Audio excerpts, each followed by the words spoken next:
So my family is currently navigating the death of a loved one, and with it, the shifting dynamics that loss kind of inevitably brings. At the same time as that's happening, my son is in what I like to call the Socratic phase of his life, and if that doesn't mean anything to you, is basically this stage of a kid's life where there's just this endless curiosity, the why stage. Every answer leads to another question, why. Realities right now, the grief and the curiosity have created this perfect storm.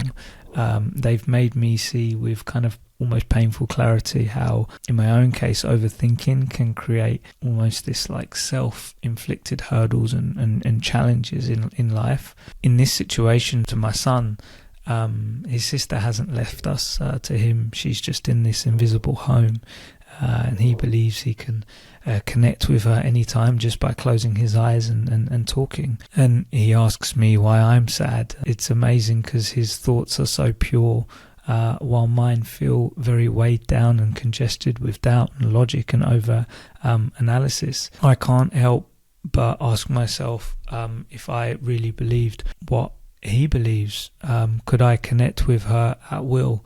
And if he does believe that, or if I do believe that like he does, would I feel so heavy about this death? Why don't I believe that with all my heart? Why do I I lost this childlike curiosity, purity, and the ability just to believe stuff without necessarily seeing hard evidence? And this relates to business, I think, and this is obviously the reason why I wanted to make this this podcast on this episode, on this topic, I should say. It's kind of this idea of what decisions or lack of decisions we make in business, and the impact of those, and how kind of belief has a big impact on that. In construction in particular, it's a space where evidence is king, right? We all, or a lot of us, live by this mantra of measure twice, cut once.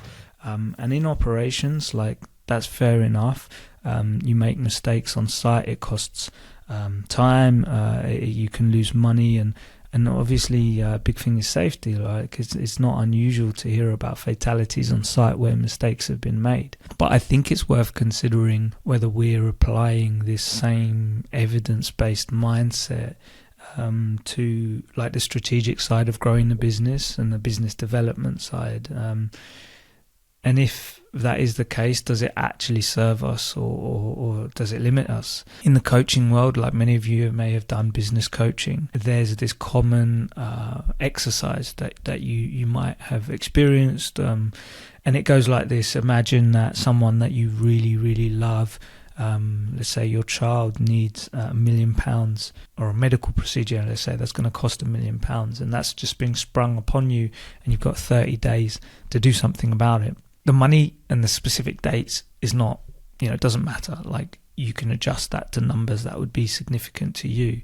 But the idea is you sit there and you map out what would you do day by day, hour by hour, to make that happen in 30 days. And the point of the exercise, if you do it, and if you haven't done it, I would really recommend it, is that you start to see how your mentality and your belief around kind of what limits you have and fears, and if that stuff didn't matter or was less significant, how much you could achieve. For many, you kind of can get into a position where you realize small thinking and what small thinking has potentially constrained you, especially if, let's say, that £1 million goal, or that £1 million aligns with the goal that you've been trying to kind of hit for years on end. It kind of, in some senses, if you do that exercise, you can go away thinking, okay, I understand that. But then it leads to another question of why do we need to see something before we can actually believe it?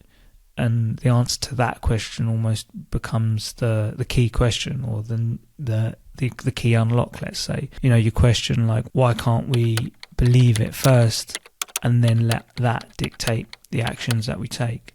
And if you've read books like Think and Grow Rich by Napoleon Hill, you'll see that this is not a new question that comes about countless people preach about this idea of, focus on what you believe is possible, and your thoughts and your energy will kind of align, and essentially your actions will kind of align to your vision. But again, when a lot of us think, okay, let's try and look at that in a day-to-day, it kind of gets pushed aside as like woo-woo bullshit, and you just get on with your day-to-day. And I really think that the kind of system that many of us have kind of come through to grow into as adults and professionals, we end up becoming these kind of proof-first beings that would prefer to kind of keep things safe, keep things comfortable. But really, probably you're realizing, if you have gone through this kind of same trail of thought, or maybe just kind of expanding out what I'm saying, this stuff potentially keeps you small as well, especially when it comes to business. And the truth is, like, you could spend hours, a lifetime, many people spend a lifetime digging into what causes this, trying to kind of get through it, get over it, overcome it. And there's a wealth of resources to explore that, and that's not really the point of me making this episode, because if you want to get into it, you can. I'm a big fan of experimental learning. I think it's unrealistic to turn dirt into diamonds overnight. I think it's better to make deliberate adjustments, 1%, and then compound that with another 1% change and see how that impacts you. If you really are curious about this kind of idea of what limiting beliefs or lack of limiting beliefs could do for your business, maybe think about how you could lead your business tomorrow with 1% more faith, unforeseen potential, or the untapped success that maybe you're not going down because of fear, or because there isn't evidence, or it might kind of fail. And if you are serious, I'd say, okay, challenge yourself. Maybe there's a decision in your business that you've been putting off because you don't have enough evidence. You think that it's a big risk. It could be investing in a new hire. It might be tendering for a new type of job. It might be opening up a new kind of referral partner. It might be changing your business model, trying a project under a new contract. It could be many, many things. Maybe you're waiting for proof. Maybe you're waiting for somebody else in your market to do it first. I would say try and take one small step with pushing that thing forward, and that's your 1%.